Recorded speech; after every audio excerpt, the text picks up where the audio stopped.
I think that, in terms of just the games this weekend, I'm really interested to see Packers-Rams. Just because, it's two coaches who know each other really well. Of course, LaFleur was one of the offensive coordinators at a time under Sean McVay. You got a really good quarterback matchup with Jordan Love going up against Matthew Stafford. And you got a Rams team that's like, it just feels like they're on the brink. You lose another game and you fall to 1-4. Are you starting to think about, we need to break this thing up and sell? Are you thinking about, we can just keep pushing forward here, get Kupp back, get Puka back? Cooper's probably going to be before Puka on that list. Just find a way through. I would think that they're going to get trade calls on some of their top players if they lose this game. Well, I threw this out there on Overreaction Monday on a Tuesday. Why wouldn't the Dolphins call about Matthew Stafford? I believe that they would if they felt that Tua was going to miss the rest of the season. I think that the difference for the Dolphins right now is you're just trying to find a way to win a game. You're hoping and believing, based on the medical information here, there's a chance Tua's back in a few weeks.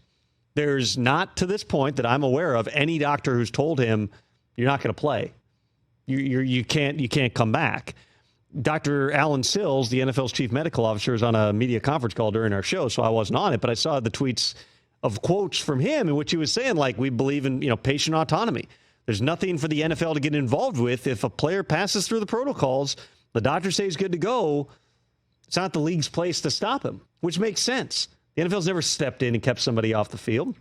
With Tua, he was feeling good enough 9-10 days after the injury to get on a plane and fly across the country to Seattle and stand on the sideline with an earpiece in. This is not a guy operating as if he doesn't know if he's playing again this season. This is a guy going, as soon as I'm eligible, I think I should be out there. The key for the Dolphins here for these next 3 weeks, and they may well get a boost. I would not be surprised if Odell plays on Sunday against the Patriots. They need Tyreek Hill to play better. They need Jalen Waddle to play better. They need to rally around Snoop Huntley, who's going to be the starting quarterback again, and just do enough. I didn't watch that game last week and go like, man, they're just totally in over their heads. It was just like the whole thing was disjointed. The best players, the guys they needed to elevate the quarterback, the backup quarterback, didn't do so. That's 2 weeks in a row. I don't think we've gotten the best from Tyreek. I don't think we've seen the best from Jalen Waddle either. Like at some point, you need your franchise quarterback, the guy you're paying $52 million a year for Tua Tagovailoa. He's supposed to elevate everybody else.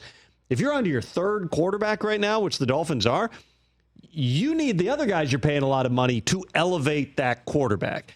And that's what I want to see on Sunday against a really good Patriots defense and a Patriots offense that isn't really scoring any points Just right say now. it, Tom. I was being kind. It's horrid. It's not It's great. awful. They had a practice squad center snapping yesterday to Jacoby Brissett, a guy who's a undrafted free agent this year.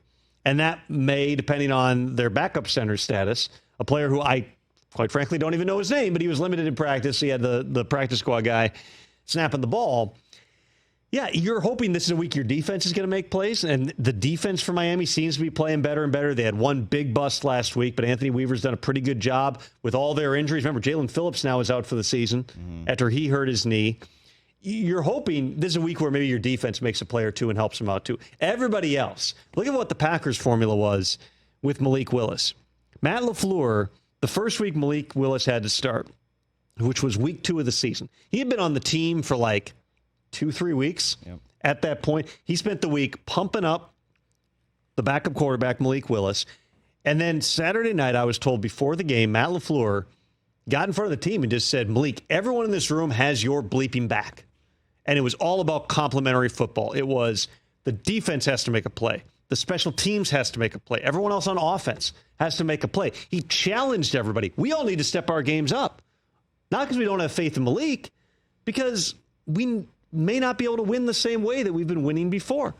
And you watch that first game, Malik Willis makes a couple of plays. There's a coverage bust and by the Colts, and he finds the open man and throws a touchdown. Other than that, it was a lot of the defense made plays, special teams made plays. Malik didn't make the big mistake. Second week with him in the lineup, he made more plays. And they cut him loose a little bit more, let him throw the ball, let him use his legs. It's got to be a similar type of formula for the Dolphins with Snoop Huntley. It's got to be everybody else has to do more to help this guy out. We need that big Tyreek Hill game. We need Jalen Waddle to go out and play well. Raheem Mostert might be back this week too. That also would help that running game here. I anticipate the Dolphins are going to come out and play well.